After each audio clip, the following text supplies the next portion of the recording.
Do you have the courage to be your authentic self when you're with your clients? Well, we're going to talk about that today. Stay tuned. This episode of Keeping It Real is brought to you by Real Geeks. How many homes are you going to sell this year? Do you have the right tools? Is your website turning soft leads into interested buyers? Are you spending money on leads that aren't converting?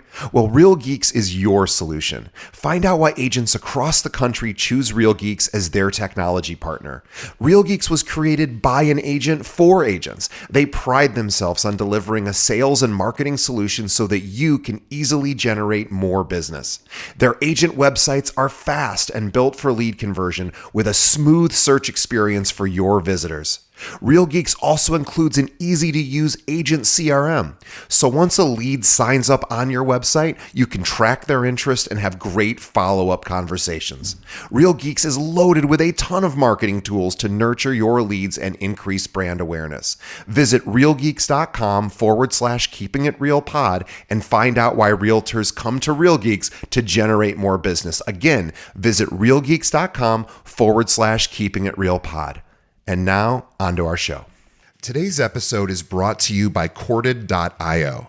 Are you looking for agents to join your brokerage or team? Now, as a real estate recruiter, I can tell you the answer is always yes. But most agents aren't looking to move right now. So how do you know who to contact? Well, what if I were to tell you there's a recruiting and retention tool powered by artificial intelligence that shows you exactly which agents in your local market are looking to leave their brokerage right now and which agents at your own firm are also looking to leave you? Now, I've been recruiting realtors for 15 years and I've hired over 2,000 agents. I can tell you with no exaggeration, this is the tool I've been waiting for. Corded's AI looks for trends across dozens of variables for each agent in your market and shows you which agents they believe are likely to move. Not only does it do that, but Corded's AI went and visited my recruiting website and read everything I offer. So now when I'm recruiting, Corded's AI tells me exactly what to say based on that agent's needs and what my brokerage can offer. It even writes emails for me. I've never seen anything like it, and I use it every single day. Now, if you are looking to grow your brokerage, Corded.io is the best tool out there. Visit Corded.io to schedule a demo. Again, that's Corded.io. And now, onto the show.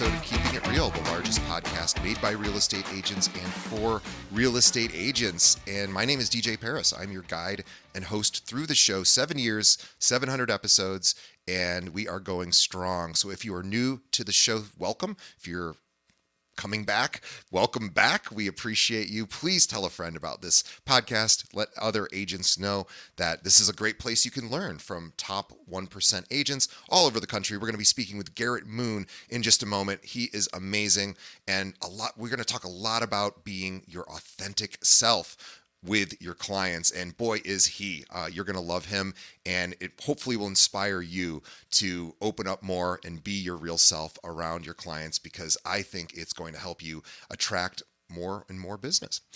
Before we get to that, just a couple of quick reminders. Oh, actually, just one reminder. I have a gift for all of you. If you would like 60 posts, actually 30 posts and 30 stories, these are Instagram templates for the holiday season. All the different December holidays are represented here, and you can actually use this. It's a gift from one of our sponsors to you, and these pull up just in Canva. They're beautiful. You can customize them. You can put your picture in them.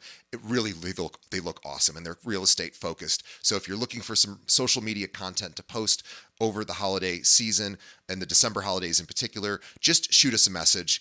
And I know some of you have shot me a message, and I haven't gotten back to you yet with the link. I promise to do that. But go ahead and send me a request. We'll get that out to you, and then you can have some cool stuff to post over the holiday season. Thank you to our sponsors for shooting that over to me. All right, let's get on to it. My conversation with Garrett Maroon.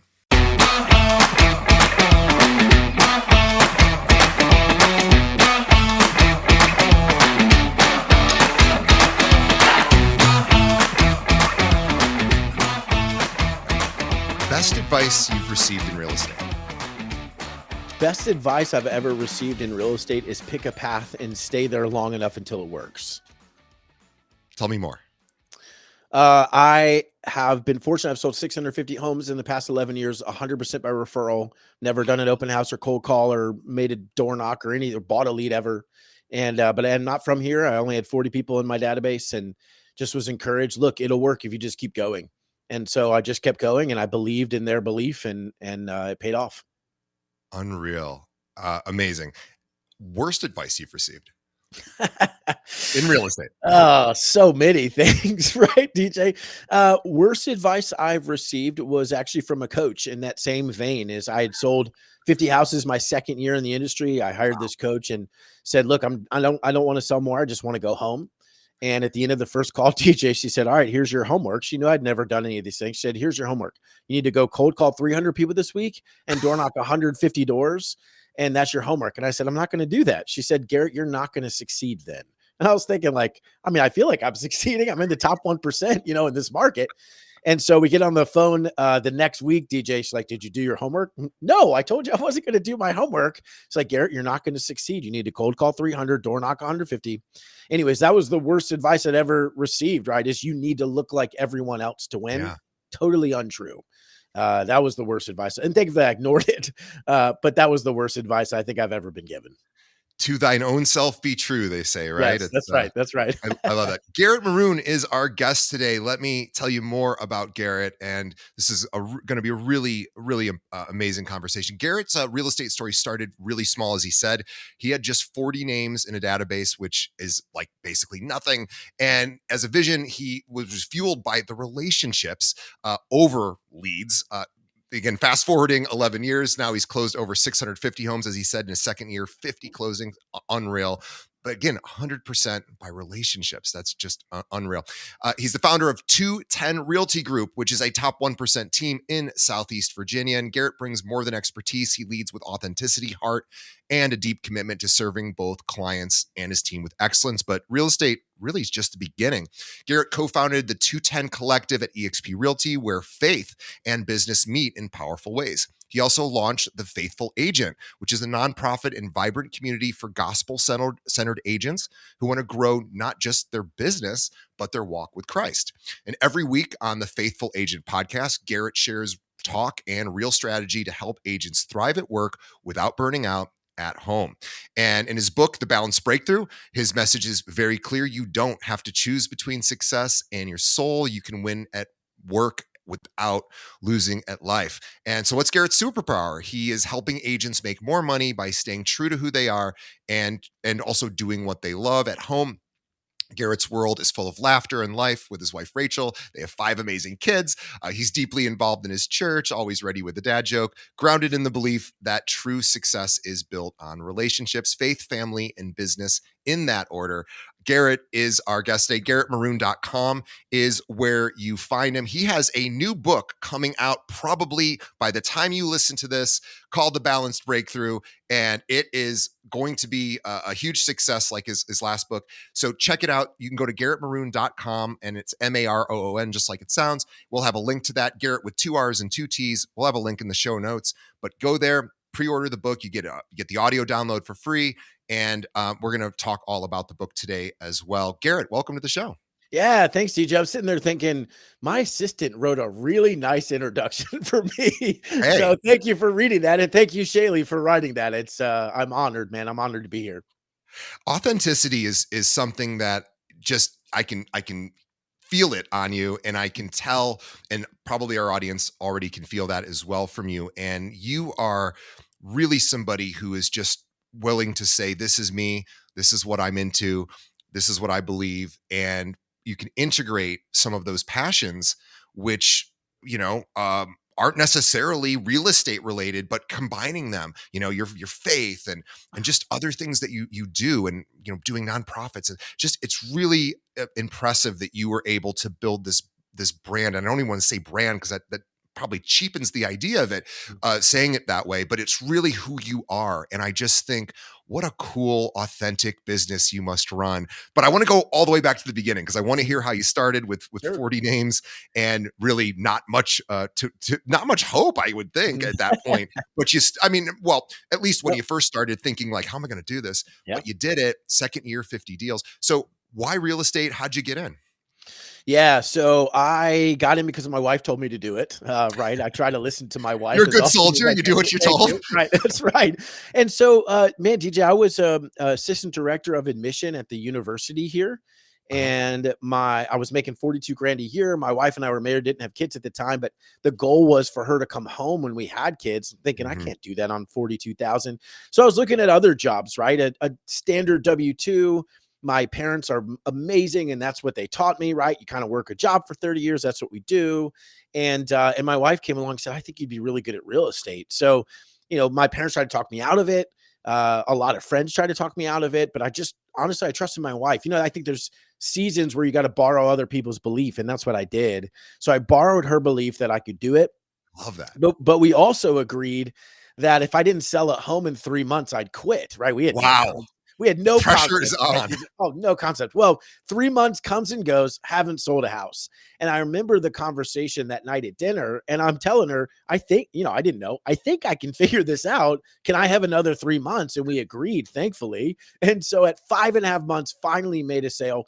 And honestly, the rest it really started to grow pretty rapidly. I had no idea that I was building underground, right? The root system was growing. I didn't know that because I didn't know what I didn't know.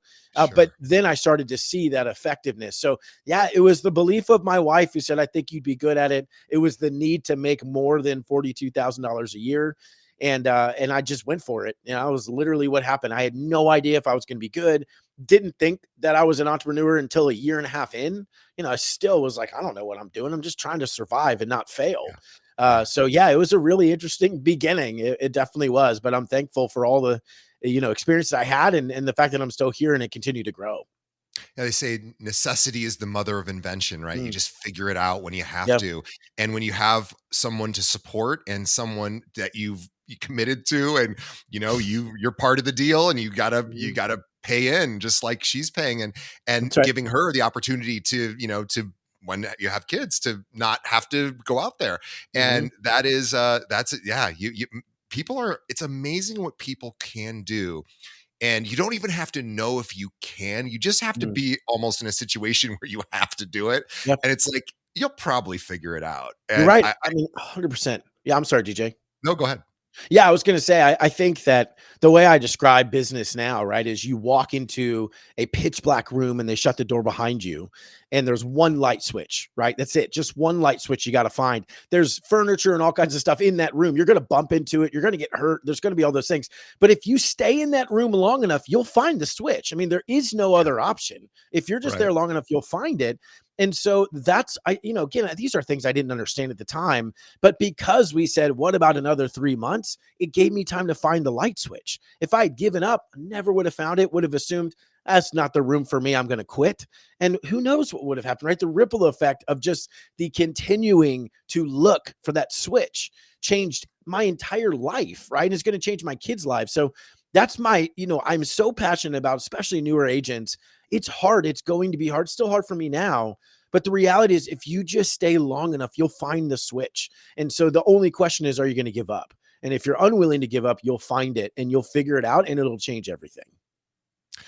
I I couldn't say it better myself. I agree 120%. It is absolutely the truth. And really, it's all about just putting the blinders on and not looking for the results right away. And in Mhm, fact, probably not looking for the results at all and just going, mhm. smarter people than me have done this, or even dumber people than me have done Yeah. this.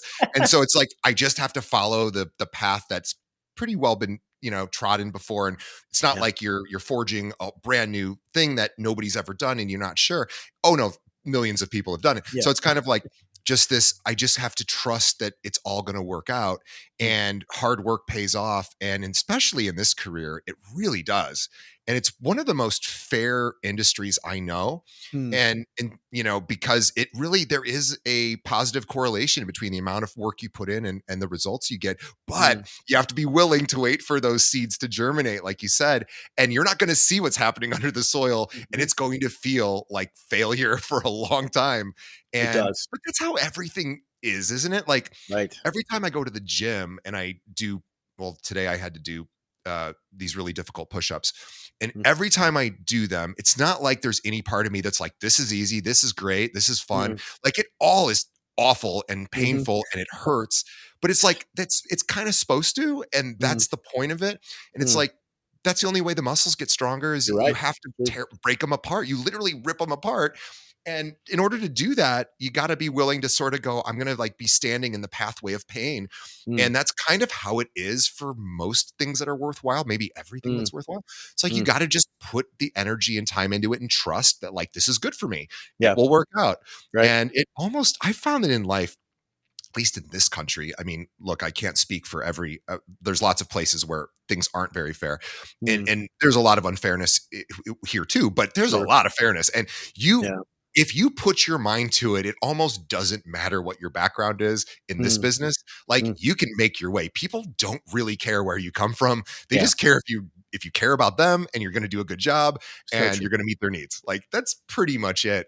And Yeah. I love that. It's very fair, I think, this Mhm. business. It's so true. I mean, that is such a good point, right? At the end of the day, anybody, I'll give you an example, right? So for a while we had a coaching company. We were giving out the playbook, if you will, on like what to do every month to grow your business by relationships. I get a call, this a couple years ago, DJ, I get a call from this agent and she's like, "Hey, I need to cancel and it's not working for me." "Hey, I totally understand. Can you tell me why? Because it's worked for a lot of agents," right? And she's like, "Well, I wasn't getting the traction, whatever, whatever." And come to find out, she finally admits, says, "Well, I actually didn't do it." And I'm like, all right, so you don't know it didn't work. You just didn't work it, right? How are you blaming what I'm doing? To your point, it's fair. If you do the work, you'll get the result. I don't know how fast it'll come, and Yeah. I don't know how big the result will be, but I do know it's going to happen because it always happens. That's the way this works. So you're right. It's very fair. Show me what you've done in the past 3 months. I'll show you what your business looks like. I love it. I've never heard anybody say it's the fairest industry. It really is, though. You're 100% right It, about it, that. it it's certainly one of them, and it's commensurate with the amount of work. Whereas Yeah. other careers where you're a salaried employee, maybe it's fair, maybe it isn't. You don't have Yep. a ton of control maybe about that, Right. but it certainly this is one where there seems to be a somewhat of a level playing ground, or at least as level as it maybe could be. Yeah. And I think that's what's really neat is I go to the NAR conference. I didn't this year, but you go and you see all different kinds of people. It's like Mhm. people don't even look the same. Mhm. Everyone looks different. And you go, oh, Yeah. that's so cool that Mhm. everybody could just be themselves Mm, and they can figure out a pathway. And here they all mm, are, and they've all mm, made it. And it's like, mhm. that is pretty cool. Yeah, that's pretty Um, cool. yeah.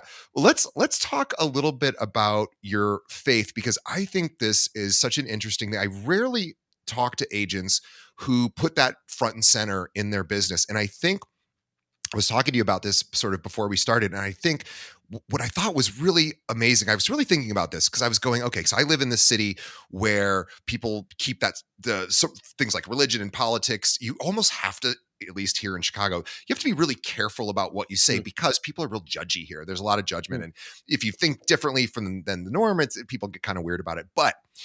But that being said, and people are just judgy about religion and politics anyway. But sure. but the point is I was thinking, do I like I'm thinking about if I was really, if I was super religious, I was thinking, okay, if I went to this thing, like for example, I play tennis. And so Mhm.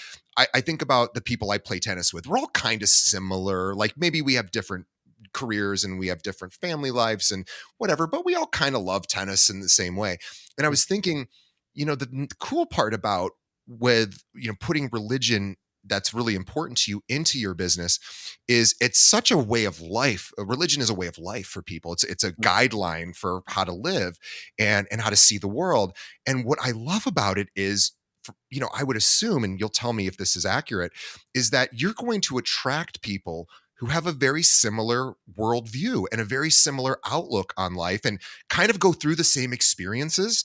And I think that probably creates just a lot of intimacy and a lot of like instant connection. So if you don't mind sharing about that, I'd Yeah, love to hear it. of course. Yeah, absolutely. First, we got to get you into pickleball because that's the new thing, DJ. I was a tennis Us player. tennis players, we do Yeah. not like pickleball, I but was a tennis player. I know that everybody loves pickleball. I'm not picking on you pickleball It's people. the Hey, thing. we're us racket sports people. We're just glad you're doing it. So please Right. keep doing it. Yeah. Love it. Love it. No, Yeah. so no, and I appreciate the question. I mean, I think for anybody, right? I'm huge into authenticity. And so I'll describe it this way and certainly answer the question. But a couple of weeks ago, I was on a podcast and the gentleman beforehand said, "Hey, we know you're the Christian agent guy, like you have the faithful agent, all these things, but that's not this show. If you don't mind, just don't talk about it." And Don't I be said, yourself. "Well, yeah." And I said, "Look, this is your show. I respect that. But it's not a backpack that I take on and off. Like this is who I am.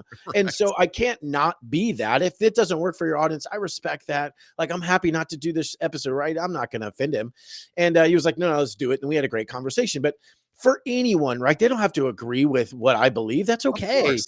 But for anybody to say, you're not sometimes an agent, I'm not sometimes an agent, sometimes a dad, sometimes a husband, sometimes a follower of Jesus. Like I'm all of those things all the time.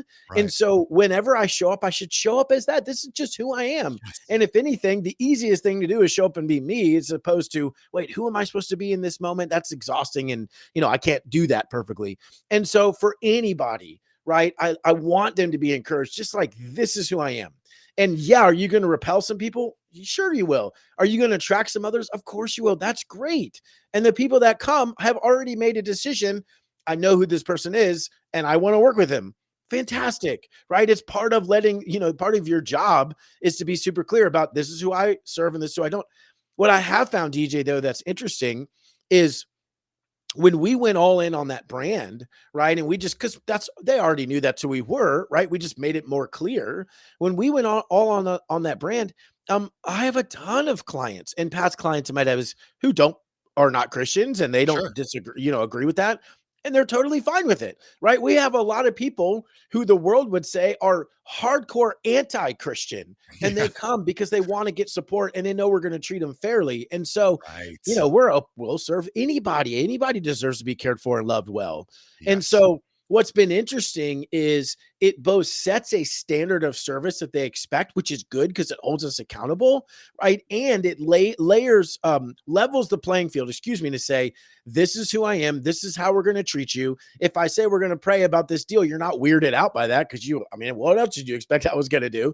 Right. And we're going to really try to show up and love you well because there's something greater going on here than just you buying a house. And so it sets the tone for what's about to happen.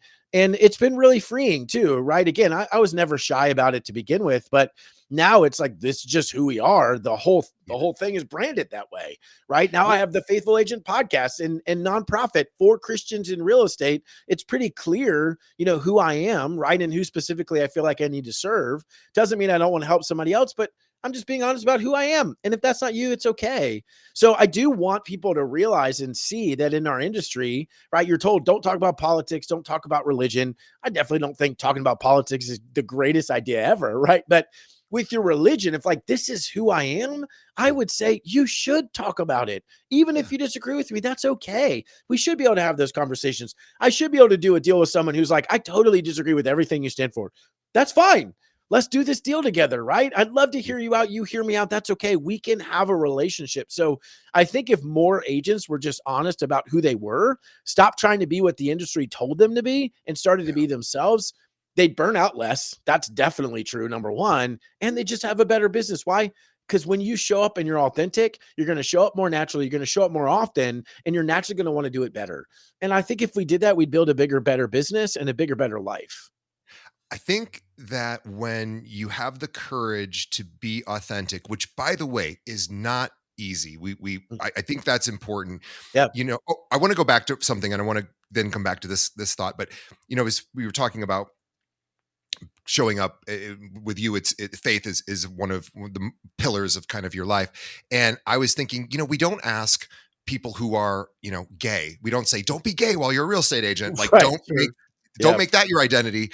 Yeah. It's like, no, we encourage, it's like, of course, it's inclusion. Everybody should be who they are. And it's funny, but we do that sort of with religion, don't we? We sort of Mm. say like, you're going to, and it's funny too. I think about this with politics a lot. I always try to remember that you really want about half the country thinking one way and the other half thinking the other way, because it keeps us very honest. Where Yeah. it's like Right. you That's true. want both sides going, the other side's wrong, and Mhm. that's good for democracy because it sort of keeps us, on the straight and narrow. But Mhm. I love this idea of, you're right. It's like, once you figure out this is who I am, this is important to me, and I'm not going to, you're not here to proselytize. You are Mhm. here to just say, this is my identity. Mhm. And I think you're right. It does sort of suggest a certain level of care, and also some values, and, some really positive things that people associate, or Mm. some people associate. And Sure. you're Yeah. right. Maybe other people don't. And that's fine, That's because fine. there's lots of people that are going to want that. And again, it is, I think, the courage to show up as you are, while it takes courage, really tremendous courage, it ends up really rewarding you, like you said, because people see that and they go, that's courageous. Whether they Mm. agree with it or not, they're like, that's impressive, because people, a lot of us, we have the masks we put on and the things we hide and the things we go, well, this is really what I'm into, but I don't really want people to know about it. Mhm. For whatever reason, we're afraid of judgment or shamed Mm. or being shamed or whatever. And it's like, okay, fine. Maybe there's some things you don't share with everyone, but this idea that you can just be yourself and run a business is really pretty impressive in this industry. And I've seen all sorts of different types of people who, I've interviewed people on the show who are like new agey and into sort of the Mm. crystal thing, and, sort Mhm. of more like, not as traditional, sort of even, kind of wackier things. And they're tremendously successful. And Mm. then there's, the ex-athletes who work with athletes, and, Mhm. everyone's different. And I just think it is so cool that you are willing Mm. to do that. And I think I think it activates something in other people. It's kind of like, I've noticed this when I started volunteering like a long time ago. I just thought it was kind of the right thing to do. And I got involved and started supporting Mm. this particular organization. And I thought, it just felt like I should probably do that. And then when I wouldn't really tell people, but they would find out I did it, and they would go like, oh, I wish I would do that. And I go, but Mm. you can go do that. Like, it's Yeah. not, Yeah, not right. that big of a deal, really. It's not up. But what it would do is would activate in them this need that they're like, oh, I should be Mm. more doing that. And Mm. so I think with your brand in particular around this, I think it's like, oh yeah, I should be more authentic. I think Mm. you're going to get a lot of people who just are impressed by that. And Mm. I think so. Yeah. Again, my hat's off to you. Let's No, and I talk appreciate about. it.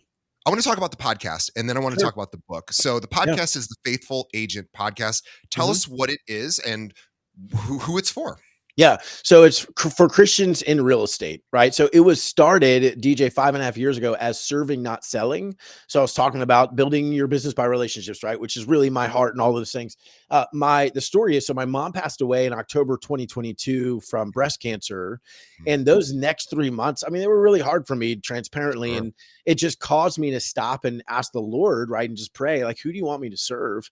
And Yeah. what I realized was no one was specifically talking to Christians in real estate, right? Like no one was Mhm. doing it. And I went looking for it. That's how I found out. That's how I realized no one was doing it, right? It's like, I want to hear that because I need something different, right? I want the real estate. I definitely do, but I'm in this season of grieving. Like I need them to talk to my heart too. And couldn't find it. And so me and a buddy, my best friend, Tyler, who was co-host of the podcast at the time, we said, all right, let's just go all in then. Like, we don't know what's going to happen. Let's just go all in. If we're looking for it, I bet there's other people looking for it. And so in January of 23, we went all in and said, we're going to do the Faithful Agent podcast. We started doing conferences. We launched the nonprofit, right? We just kind of went for it. And, it was amazing, DJ, because I think the way I describe it is I've raised a lot of flags in my life, right? For different businesses or other things. No one ever cared except me, right? And my wife, if I actually made money doing it. But when we raised this flag, it was amazing. This is, again, the call to authenticity. When I raised this flag, it was amazing how many people reached out. I was like, man, I was waiting for something like this. Oh gosh, I didn't know I could talk about my faith so openly. Thank you Yeah. for doing this. And I'm like, I'm not doing anything other than just trying to be myself. And there are so many other people, right, that are looking for Christian real estate. There's so many other people that are looking for whatever real estate, right? That when we stay quiet, everyone else feels like they're alone. And Yeah. so what we realized was, I'll just be out loud, whatever. If I take flack for it, I don't really care, right? Because I'm just being myself, whatever. If you don't like me, I get it. Not everybody's going to like me. But what we didn't realize was how encouraging it was to so many, literally thousands of agents who are just, man, thank you, because this is what we need. This is what we were looking for. And no one was specifically talking to us, right? Because there's a lot of us I get what it's like being a real estate agent. So do you, right? But there's not a lot of people who get what it's like being a Christian real estate agent, right? Who understands your business and your heart. And in any scenario, again, whatever is authentic to you, there's not a lot of people who understand, real estate and struggling, whatever, with addiction, right? Whatever it is, like Sure. whatever's going on with you, there's other people that wish they could just hear the truth and the authentic message that you have to have and say, this is how you build a business while you're struggling with whatever, or while this is your idea. It doesn't matter. We need to go first. Someone's got to be brave enough to go first. And I promise if you do, there are so many people that will say, I'm so glad you did that. I've been waiting for someone to do X, Y, and Z. So it's been an incredible journey so far. It's amazing. You just gave me an idea. Well, not me an idea, but this idea that the recovering agent podcast, somebody who's recovered from addiction or at least is in recovery, boy, that would be, that affects like 10% of the population. So, Like oh my that gosh, is so many people and nobody's talking to that person. for real. And that's another, somebody needs to start that podcast. Usually they do. Well, because at the end of the day, like we need community, like for whatever our tribe is, we need community. We're biologically hardwired for community, and we need interpersonal effectiveness, or interpersonal interactions. And, with our phones, they take us largely away from that. And so, and that's, I'm not here to say phones are bad, but that's just kind of what the phones are designed to do. And, and so, okay, so we need places where people can go and congregate, be in community and be like, these are my people. And it's really, really good for us. And that's a great call to arms, pardon the sort of military expression, but this is really a great call to action for people who are thinking like, I'm into this thing and I know other people are into it and maybe I could create this community and we can all support each other. That is wonderful. Yeah. And the moms in real estate do a phenomenal job, right, DJ? And they have got that. They figured that out a long time ago. Yeah. and Women figure things out before we do. Right. And I love that. But it's like, but there's others. I'm coaching right now an agent who's growing out the widowed agent community, right? Because she was widowed. And it's like, but as much as I love agents and I love this agent, right? I don't get it, right? Like I don't fully get it. I don't know what's going on. I've never experienced that. And so to your point, like we need to have those joint experiences where someone can say like, you really get how hard it is. Right. Or I've coached a single mom before, right? Her husband left and she has 4 kids trying to build a business. Like, yes, I can teach you business principles. Yes, I care about what's going on with you. I'm going to try my best to do that. But what I really want you to do is go get coached by a single woman who is crushing it, who really gets it, right? There's just so much more to us than just being agents that we need, and someone's got to go first. And I get that we're afraid of those things. Like I totally understand. I've helped agents, DJ, build I was teaching at this pretty large brokerage one day, and I started talking about building affinity groups, right, to grow your business. And one of the biggest agents there was like, well, I'm just a mom and I don't really do a lot of stuff. Just a mom. Yeah. And I was like, well, first of all, I don't believe you. Right. And so I said, what are the things you love? And she's like, I don't want to tell you. And I was like, tell me. She said, I love crime podcasts and I love wine. And I said, okay, hold on. How many women in here listen? Millions and millions of people do that. So many. And I'm like, why would you not just say, I'm going to start a group for any local mom who loves crime podcasts and wine, once a month, whatever, come hang out. We'll just have fun together. She did it. Guess what? Not only did she love it, her business grew because of it, because they want to work with people that are like them. Right. Yeah. And so when you're honest about who you are, they're like, why would they ever come to me if they're like, I love this lady, right? We go to her house, we listen to crime podcasts because we have wine together. That's fun. They get me. They're like me. Everybody needs that, to your point. And so I think if we just stop being so afraid of like, let me just be honest about some of the things about me, our business would grow, our enjoyment would grow, right? And then we'd be able to show up better for everybody else in our life because we're like, I actually like It's still hard, but I actually like part of my day, right? As opposed to grinding it out all the time. So there's a huge call to just be authentic. It's okay. It's good. There's other people just like you. And it's a good thing, right? Someone needs to go first.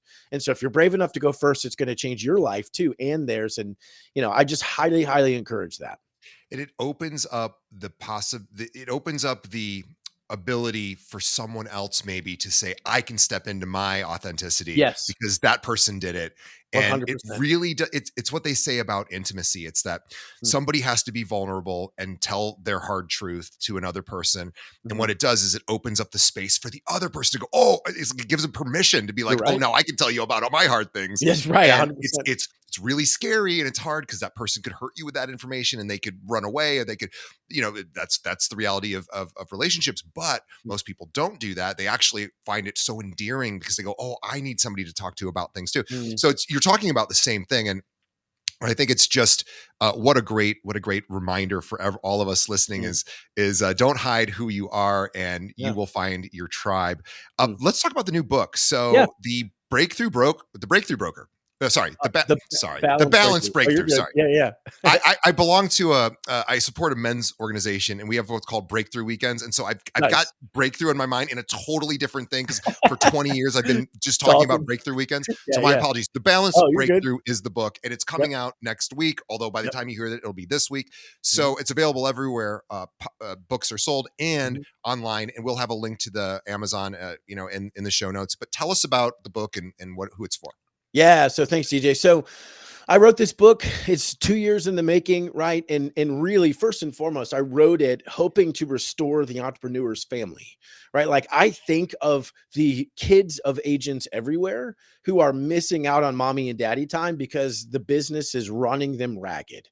And so when I was coaching, that was my heart, right? For me, that was my heart. And so I'll just go quick breakdown, right? So part one of the book is all about redefining success on our own terms. So Mhm. I found for me, I was building a business, I had a big team, I was doing all these things. We had 3 kids. And then I realized like I had created this business that was crushing it, but it was taking me like 50, 60 hours a week. And so would I actually be most proud of the guy who figured out how to work less and make the same amount of money and spend more time with my kids, or the guy who would double his business but work more and make more money but see his kids less? Like that was a really obvious answer.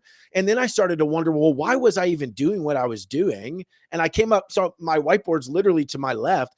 I came upstairs, DJ, and I realized the only thing written on my whiteboard that I was measuring, number of deals, GCI, and volume, right? That was it. And so it's like, okay, no wonder I'm adding agents. No wonder I'm doing this. No wonder I'm doing that. Because the only way I think I can measure success is what the industry told me was success. How many Right. deals did you do, right? How much money did you make? So it's a call to us to reset and redefine what success actually looks like to me. And so now my scoreboard is, yeah, a profit goal, but a wife goal and a kid goal. So like Yep. kid goal is every 7th week off, right? And now I have a new way to keep score. It's as simple as someone recently asked me, how do you sell 30 homes a year? What would you tell that agent? And I said, honestly, I tell them that's a bad question because it's easy. Go work 120 hours a week and spend 100K. You'll figure it out, right? Like, I think what you mean is, right, which is where as agents we need to get to. I think what you mean is, how do I sell 30 homes this year, never miss a family dinner, right? And be able to coach my son's soccer team. Whatever Yep. that scenario is, you got to ask a better question, which Yes. really comes from what am I actually trying to achieve? So that's really part one, right? It just stems from, so again, when I lost my mom, you recognize, you look and you say, there's a date, a dash, and a date. And the dash was her entire life. And her headstone doesn't say French teacher. She wasn't a real estate agent, right? But it wouldn't say sold 100 houses, right? 5 million GCI, whatever. It wouldn't say those things. It would talk about her character, who Yep. she loved, who she spent time with. So if that's true, is that what we're building? Or are we just trying to make the industry happy? So that's part one. Part two is then trying to equip the agent to do that. So teaching what I call the PDA formula, right?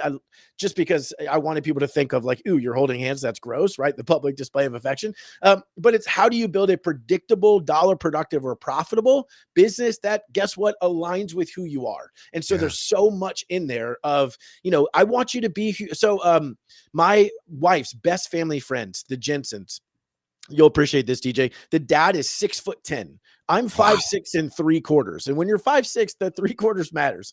Right. And so I remember visiting Mr. Jensen, and he was like, Garrett, I want to show you my sports memorabilia in my office. And like went in, super cool. What I remember though is Mr. Jensen works at a standing desk. I could walk back and forth under it without ducking, right? Like how are we the same human? That doesn't make sense. Yeah. And so if I spent, and this is where I fear most agents are, if I spent my time saying, why am I not tall like him? If I was tall Right. like him, I could have played basketball. I could have done this, could have done that, whatever. We spend so much time there as opposed to, I bet I would crush him in hide and seek. There's no way he's going to hide at 6'10, right? What Right. if I paid attention to what I am uniquely gifted in and Yep. then went and tried to be excellent at that? So much is going to be better. So the PDA formula really centers around what is in alignment and then how do you turn that into a predictable, profitable business? And then finally, it's really about part 3 is the intentional achievement. So I teach what I call the rule of 8s, which is around lead generation, the hierarchy of attention, right? So do we actually have written out who deserves the best of my attention? And then do I ask questions around that? So, the Lord, my wife, my kids, then my work. We often just say, oh, work has always got to jump up. No, it doesn't. Right. And so we're asking questions. Hey, did my wife get good, valuable attention from me this week? If not, Yep. how can I take the 5 to a 6 and just be paying attention to those things? Right. And then how do we intentionally go achieve that? So it's really my hope, right, is equipping the agent to say, why did you get into this industry in the first place? I was teaching this, DJ, last point on this. I was teaching this about a year ago. An agent comes up to me and she introduced herself as a solo agent and a mom. She said, Garrett, last year I sold 55 homes, best year ever. That's an amazing year. And she said, everyone's asking me, how many am I going to sell this year? So I say 60 or 70 because we're supposed to grow, right? She said, Garrett, after hearing you talk, it was roughly what was in the book. After hearing you talk, I'm going to intentionally sell only 30 homes and it's going to change my life. And I said, well, why? I wasn't trying to tell you to sell fewer homes. And she said, no. Garrett, I got into this industry because I wanted to pick up my daughter from school every day. Right. Guess what I've been too busy to do because I'm selling homes. I'm going to sell 30 homes only. It's going to change my life and it's going to change her life. And so I think we got to reset to why did I get into this in the first place? And am I intentionally building in that direction? And my hope is to redefine success for agents and then equip them to actually go do that and restore the relationships they've honestly traded too often to achieve quote unquote success. Because I really believe we can have a bigger, better life if we understand how to do it the right way. What I'm hearing is a lot of intentionality, is really Mhm. thinking about what if I could literally sit and design my ideal career, my ideal life, my Mhm. ideal balance with work life, which again, I don't think there ever is a true balance, but No. the breakdown of how much time I spend, how much time I get to spend with my kids. If I could map that all out and I could say this would make me the happiest and this would be best for my family, and is that, first of all, is it achievable, is it reasonable, is it in line with reality, and then okay, what do I need to do to make that happen? I think most people don't do that, right? I think we think maybe in terms of business goals, like you said, GCI, number of deals. We're not necessarily thinking how many games or little league do I want to miss next year because I Mhm. have stuff going on in the evening because I'm a realtor and that's how it goes. Like maybe I do have to miss a few, but maybe I'm going to miss 5 out of Mhm. 40 or whatever it might be, Mhm. or maybe I don't want to miss any, and that's important to me. But having that figured out ahead of time, I'll tell you, this is something I didn't think to do this on my own. I read this. So I started doing it in my relationship with my fiance, where I realized, we come from different backgrounds, like Mhm. everybody does. And we would have different experiences around things like vacations and holidays and, just in anything that we do together. I have to think this is a different human being with a Mhm. different set of beliefs, values, and goals, and maybe is going to want different needs around Mhm. this. So we're going to my parents' place for Thanksgiving. My parents are Mhm. lovely people, and they're also not my fiance's parents. So she will be less comfortable there than I would Mhm. be because I can hang out with my parents all day. It's no big deal. And I want to make sure that her experience there is a good one. So I Mhm. could just think from my perspective and go, oh, it's going to be easy. My parents are Mhm. nice. It's no big deal. Mm, And that might not be her experience. She might feel on edge, like I have to impress these people, even though she's been with them a long time. She mm, might feel more stress around that. So I need to ask her, hey, what do you want this weekend to look, or this week, mm, Thanksgiving to look like? What would meet your needs? How can I show up for you? And how can I make sure that you're comfortable? Because for me, I'm going to be easily comfortable because mm, that's where I grew up. mhm, But this idea of building that out and finding out what does that look like, and then thinking to myself too, what do I want that week to look like? Because, mm, I should have a plan for myself, as well. So we're really talking about just building things out and really thinking them through. And, if we do this, and this is the season to do it mhm, when things are a little slower, I think, is to mhm, really think about next year. What do you want? What do you want your life to look like? And putting that together, and it's not easy. It's hard, grueling work to figure that out. But once you figure it out, then you can just kind of work backwards from it and say, okay, well, these are the number of deals I want to do. These are the number of mhm, hours I want to spend with my kids. How am I going to keep myself accountable so that I am mhm, seeing my kids every day? Like, am I going to be checking in with my partner? Am I going to be, making sure that she's getting enough attention? Or mm, how am I going to be held accountable for these things? And it seems like you're a big fan of all of this, like this yeah, idea of, you're tracking it all. And I do the same thing. We track in my relationship, we track things like how many date nights do we have a it's week, and awesome. how many yeah, well, you have to, because Mm, sorry, I'm not telling other people to do that, but I have to, yeah, because yeah, I will get caught up in my own life, and I will, all of a sudden a week goes by and I don't love my fiance any less, but mm, I'm like, oh, I haven't planned anything. And it's not because I don't mm, like her. I just didn't think to do it because I'm mhm. You're you're busy. self-centered, Yeah, and there's things I'm going DJ. on. Yeah, yeah. And it's like, nope, that's not good for a relationship. Mm, So, I can just hope that, I'll remember to do things, or I could put it in my calendar that by mm, Wednesday of every week, we have a plan for Saturday night. It's like mhm, not that hard. And it makes her happy and it makes me happy. And it's a really smart play. mm, So what we're telling everybody who's listening here is, yes, be intentional about your business, but also be intentional about what really brings you the most fulfillment in life, and mm, bake that in, because it is going to help you when times are tough, and business comes and goes. And certainly the market changes, and it's not always easy and it's not always fun, but you can build in fulfillment. And if you know that playing with your children and being there for your spouse or your partner, if that's fulfilling to you, you better build that in mm. so that you have that guaranteed no matter what. Yeah, that's right. It's so good. I mean, I think, and first, let me say, I am in no way perfect at this, right? Not even close. I'm in pursuit of this too, right? And so I think it's easy. Oh, well, you wrote a book about it. Well, I'm not great at this either, right? I'm trying to figure it out. But I think it is, are we going to live on purpose or on accident? And I started to realize, man, I was waking up, I was just doing stuff that everybody told me to do and thought everything's fine. And if I played that out for a long time, yeah, I might have had more money potentially, but I would have had fewer relationships and deep relationships with the people I actually cared about, right? Most of us get into it and say, for me, I'm doing this for my family. I'm doing this for my family. Well, what gets pushed aside first? The family does. Well, I'm doing it for you. Well, what if we want you to be at home? And so I think exactly what you said, DJ, you got to have those conversations. One pivotal conversation for me couple years ago before I wrote this book, but a couple years ago, I was just driven like, we're going to do this, we're going to build that, it's going to be amazing, we're going to earn these, all these things.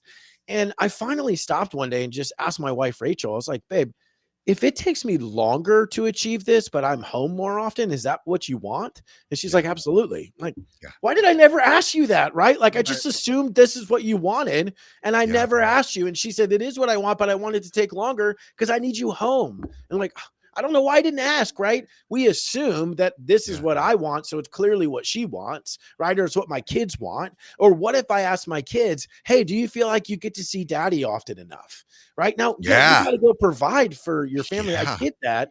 But what if they're like, no, we don't see daddy enough? And instead, I look at it this way, DJ, is I have an ego account and I have a family account. I'm only going to put it into one. So Right. each decision, right? It's, hey, my family's taken care of, but I got to go sell this $1 million house. I'm not saying necessarily you can't do that, right? But what if your kid's sitting there like, Dad, you've missed my game every single game this year? What if you said to that client, hey, I can't come tonight. I got to put something in the family account, right? Or I have an appointment. You don't need to say family account, but I have an appointment already, whatever it is. I promise you that's going to matter more than the client saying, oh yeah, tomorrow's fine.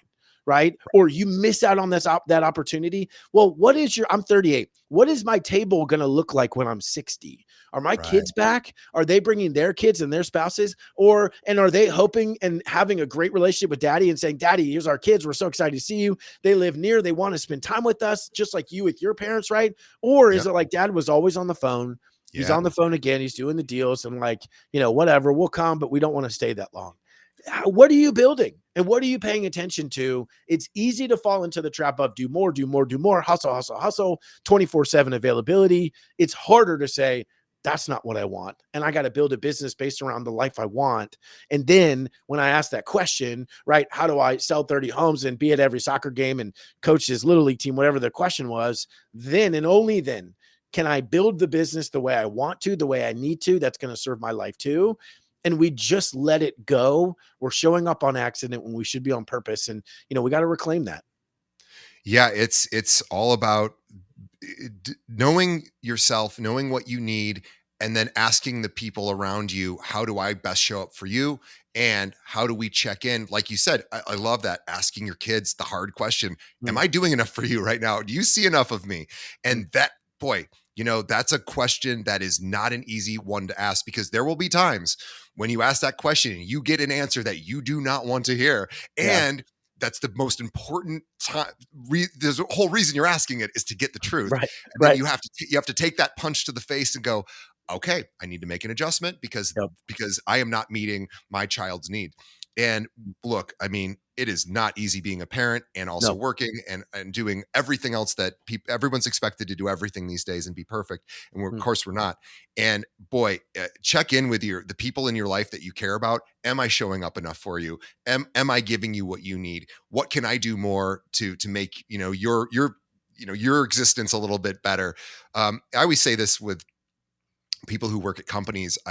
My fiance is she's an attorney, and she's asking for a raise, and she feels that she has a good case to get a raise, and she has done a lot for the firm, and she's going to present her argument, which is what lawyers do, and she's got this all sort of mapped out, and she read it to me, and she wanted to be very intentional about it, to say, I'm not asking just to ask. I've created this much revenue, and I think I should, deserve a raise, commensurate with that.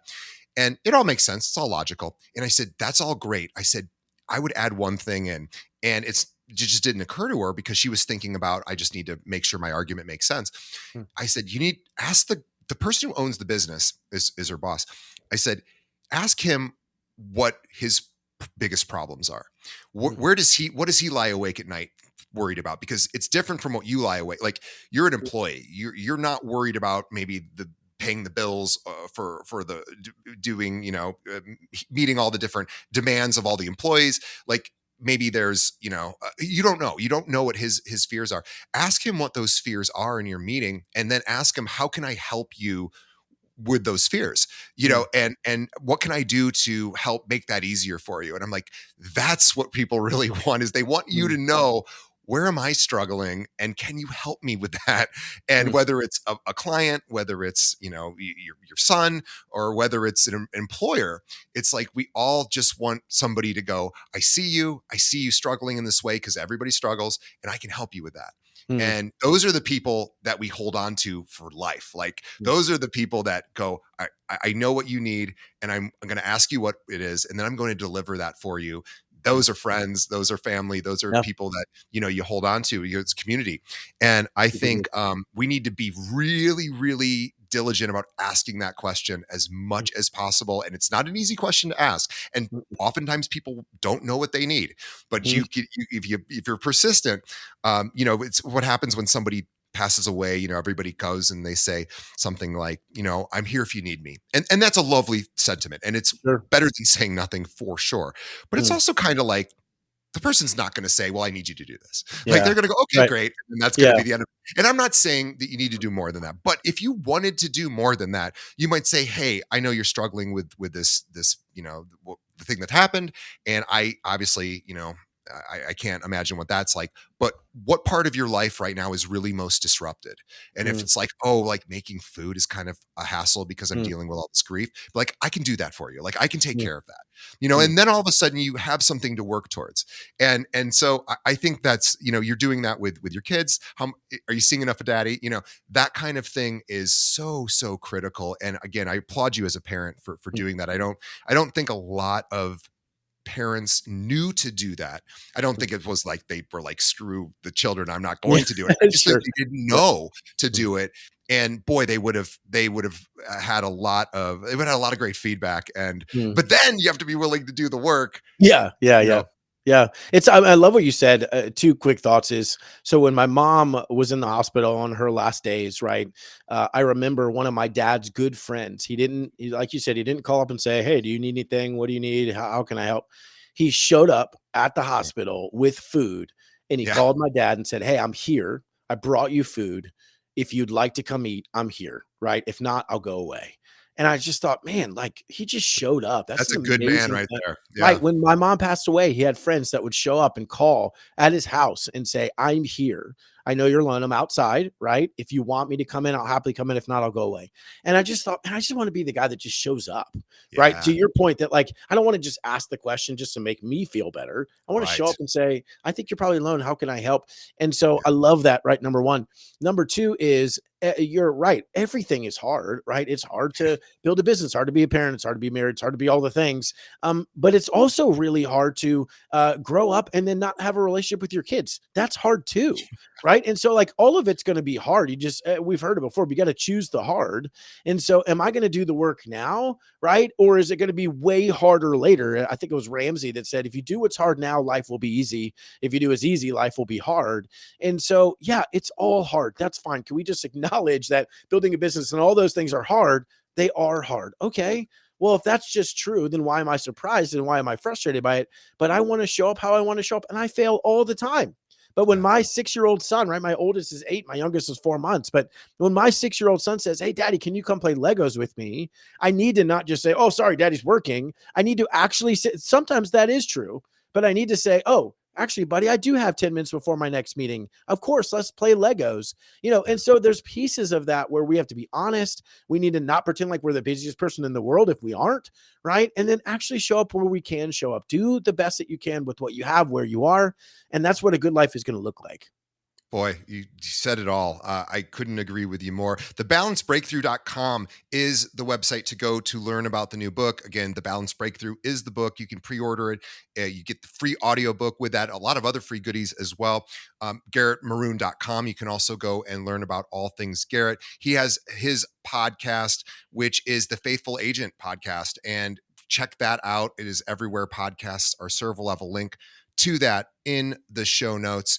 And boy, Garrett, I am just so impressed with your authenticity, how you show up, how you showed up here, the energy that you put forth, and just what a fun conversation. And I know our audience got a lot out of this. So we want to actually thank our audience on behalf of Garrett and myself. Thank you for making it to the end of the show.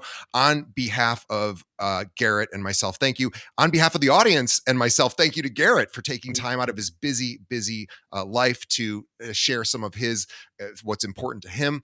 And he was willing to do that. And we appreciate you. And I hopefully inspired other agents to live their authentic lives as well. And the new book is coming out, and we are really excited. The Balanced Breakthrough is the book. We can find that again in the show notes, and we'll have a link to it. Check it out, pick it up, and tell other people about the book. And also subscribe to the podcast again, Faithful Agent, and we will have links to both of those things. And thank you to our sponsors as well. We appreciate you. Best way that you can help us continue to grow is by telling a friend. Think of another agent that could benefit from this conversation, and I could pretty much any agent I think would benefit from this. So tell another agent about this show. We would appreciate it. It means a lot to us, helps us grow. And check out our sponsors. They're the reason we can keep doing this. We appreciate you checking them out as well. And Garrett, thank you so much. We will see everybody on the next episode. Thanks, Garrett. Thanks, brother.